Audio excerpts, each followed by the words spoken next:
I've been mainly podcasting the past couple of years, but trying to give this whole YouTube thing a second crack. It's a lot of work, quite frankly. But ignore the room. Ignore, this whole room will be transformed. If I keep these videos up, you'll see a change.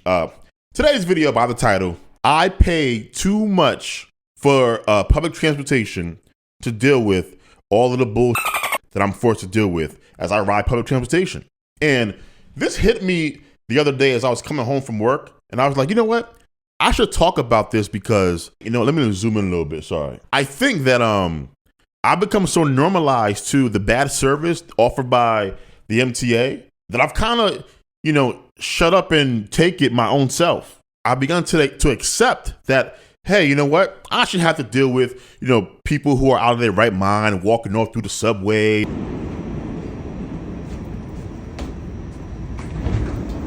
Today, Queen found up, you go to Queen and then got to 28th Street. Stand here at the third door. Banging on doors or, talking to themselves, a bunch of dirty clothing found, on the floor.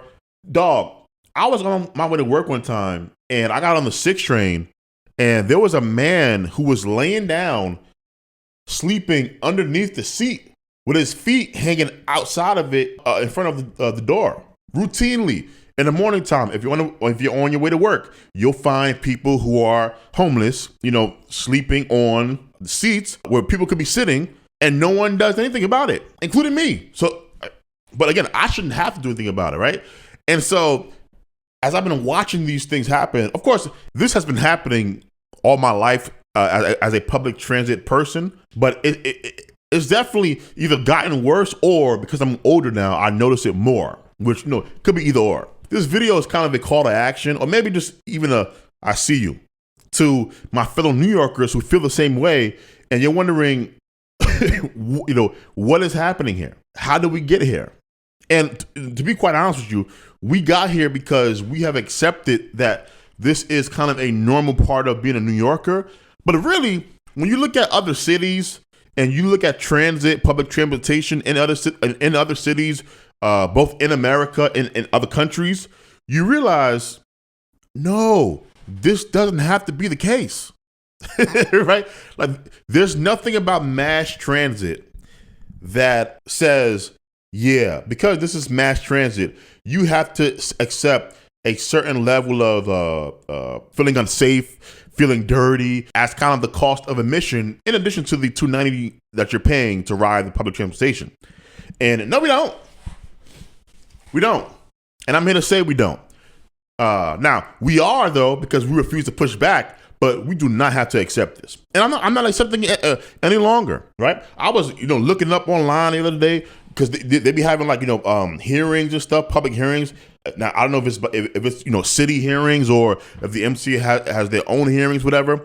But whenever the next one is, I'm going. It makes no sense that the fare keeps going up, but there isn't any type of drastic improvement to the conditions in which you ride the transit. Buses, dirty as hell.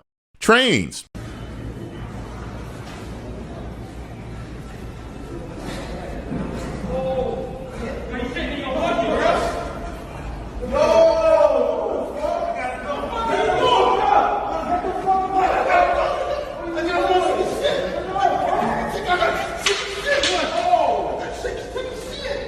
Dirty, unsafe, right? Or put it like this, maybe not unsafe, but uncomfortable. Have I personally ever been attacked by one of the guys that are, they're homeless and they're talking to themselves and they're like dirt? No, I haven't been attacked by any homeless person riding public transportation. Whoop the f***ing do. And again, I'm not really angry with the homeless person riding public transportation because, yeah, they're doing what they're allowed to be done, right?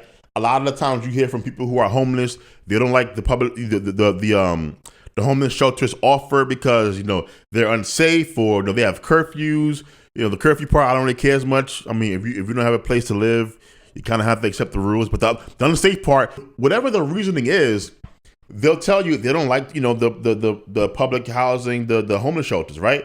So they ride the public transit and use it as like a quasi housing because we have allowed that to take place. So I'm not mad at them.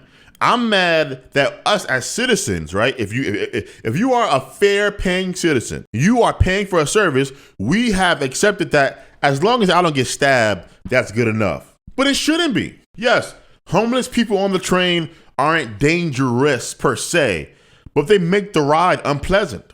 If I'm paying $2.90, I shouldn't have to subject myself to somebody who is walking around, banging on doors or talking to themselves very loudly, disturbing my ride. Often they smell, which again, I'm not picking on them. They're homeless. Where are they supposed to shower, right?